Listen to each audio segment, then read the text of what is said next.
This is episode 1, part 3. Managing our marine resources has never been as complex as it is today. There's climate change, there's migrating fish stocks, and increasing pressure on our oceans. Fortunately, new technology can give us insight that we didn't have decades ago. And I have two gentlemen here who will help us paint this picture. Helge Andresund, Kongsberg Discovery, and Tore Halvorsen, Smart Ocean. Welcome.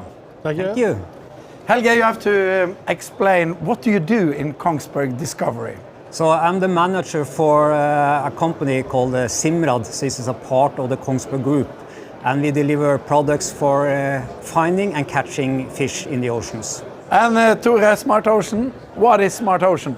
Smart Ocean is a technology company that makes smart buoys with connection to 4G satellite, where the fishers can find their fishing gear easier and save fuel and so on. And it's based on a big data base, so we can collect ocean data as well. If we look at the general idea that we need more data to understand and make the right decisions. Helge, do you feel that there is still information we are missing? Yes, absolutely. And I think we are actually at a quite early stage of collecting data. Imagine there are millions of fishing boats out there catching fish. All of them could have sensors. Some have, but many doesn't have. So there's a huge potential for catching more information to manage the fish stocks much better than we do today. So that's what you wish for? Absolutely. And Tore, do you feel that there are things we still need to know more about? Yeah, you can say with our technology, we can also connect to sensors, so we can measure the currents in the ocean, the salinity, oxygen levels and stuff like that can be combined with IMR's knowledge, and we can combine this with AI, and then we could probably have a much better basis of knowing where the fish are. Can you give us examples, Helge, on your technology, how it can improve both the way we manage our resources and do our fishing? So one example is that using the sensors and the most advanced sensors, and maybe combine it with artificial intelligence, then by just looking through the sensors you can measure sizes, and you can also measure what kind of species it is. So that's an example that we can be more efficient for the fisherman, and we can preserve the ocean much better. And Tore, do you have examples of the technology you provide and the advantages of it? Absolutely, trying to make this affordable for also the smaller fishing fleet. That means that we have a lot of buoys in the ocean. One example is today we have 3,000 buoys out there. We collect 600,000 wave heights every week. And that is a much better data than we can ever get from the Meteorological Institute or the weather forecasters. So in combination with knowing where your gear are, the wave height, you can also provide much more safety for the fishers and more efficiency in the fisheries. And we know that climate change is also changing where the fish lives and how they behave. How can technology help us to be also more efficient in terms of climate change, Helge? So that means that you probably need to then combine all these sensors that you can have instead of one-on-one, having each sensors and analyzing their own data. Then you have to combine all the data you get from all these fish boats out in the ocean, and then you can see the patterns. Of course, artificial intelligence is very good at recognizing patterns, and then you can put that data back to the fishermen and give them some aid in where to go and how to fish. And if we look into the future, maybe like 10 years, what kind of decisions do you hope will be taken that will make it different, the use of technology as it is today? What do you wish for, Helge? What I would like is then, if you look to Norway then is actually to see the fishing fleet as a part of the national, let's say, security and of what we have in Norway. Tore, what do you wish for? Much the same, because we see that our buoys have a dual purpose.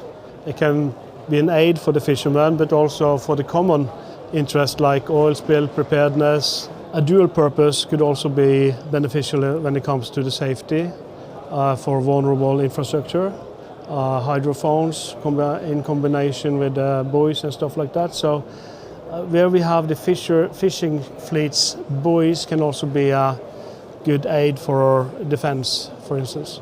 And you have all this data, and you will definitely get more data. How is it made available and understandable to the lonely fisherman out there? Yeah, and that is a really good question, because this is very often high technology. It's difficult maybe to use, but there is where, you know, with new computer aid, you get only the most significant information. So it's a very good aid for the fishermen, much better than it used to be. So then to have actually then again artificial intelligence to help you out, it makes you much more efficient as a captain. But we know that the technology itself won't solve the challenges in our oceans, but better knowledge gives us also a better chance to take the best decisions. Next now, we are going to the next generation. The future of fisheries will be shaped by two forces: the next generation and the technology they embrace. Together, they might have the answers how to make the industry more sustainable, more efficient, and ready for the challenges ahead. Over to you, Gaute, and the next generation.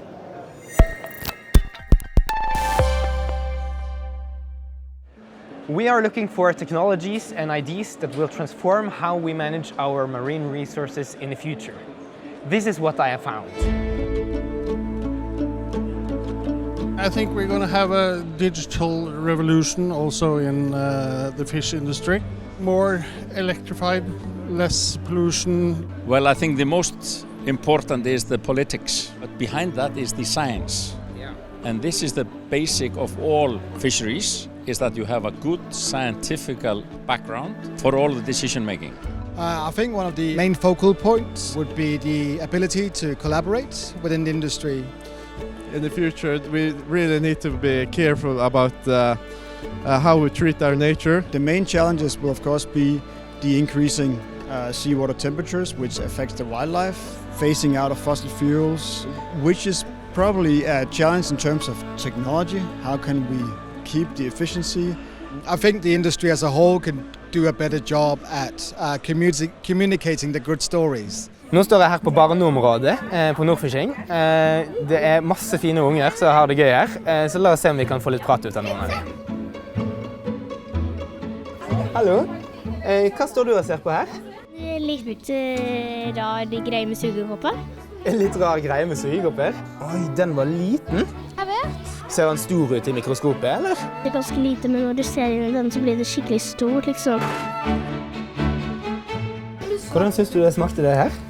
Supergodt. Det smaker godt. Det smaker mest pasta. Det var godt, eller? Ja. Er du vant til å spise sjømat, eller? Har du spist mye fisk og sånn? Favorittmaten min er jo sushi. Wow! That's the next generation. Back to the studio. That's Gaute and the next generation, and it's actually about the next generation here too, because we are going to move to the most prestigious award given out during YoungFishing. YoungFisher of the Year is something you would agree with, Kari? Yeah, thank you, Arne. So the YoungFisher of the Year is like an award that we in YoungFish established. Markus Nygaard, I must congratulate you with this year's prize. How do you feel? Of course, it's a big honor to get such an award, especially when it's called YoungFish. So you feel young? Yeah, I feel very young now. But I have a young crew as well, so I'm actually the older part of the crew on board. Tell me about your operation. Yeah, we have 4 more traditional coast vessels where we fish saithe, mackerel, cod, herring. But we saw the quota was going down, so we moved. We should try bluefin tuna and whaling. So we bought a quite new vessel and made it special for tuna and whale products. And are they out fishing now when you're here? Yeah, so my brother now has the boats north of Bjørnøya, a crew of 11 people, and 4 of them are women, girls, and young girls and young men fishing whale and bluefin tuna. Yeah, and 2 of them are the first mate, and the mate is newly educated females. Yeah, so they are quite good at their work. So, and of course, at YoungFishing, we are trying to look into the future, finding out how will fisheries evolve, and what is your perspective on how it is to be a fisherman in the years to come. Yeah, the main idea with this Midsund, this project with whale tuna, it was because, as I said, the quota was going down, so we had to look at other opportunities. So that's where we thought whale and bluefin tuna should be a big part of the blue protein from the sea. So we want to develop that into the markets. So you're an optimist? We are always an optimistic. An award-winning optimist. And Kari, why did Marcus get this, according to your jury? Because he's a young voice in the industry. He's working close to the industry, and he's also not shy. You want to see that you're shy, but you're not. You're not afraid to take responsibility and talk about the challenges and the great things happening in the fishing industry. So with people like Marcus, we should be looking optimistically into the future of the fisheries here in Norway. Absolutely, yeah. Thanks to Kari Selbekk Platou, Marcus Nygaard, the next generation.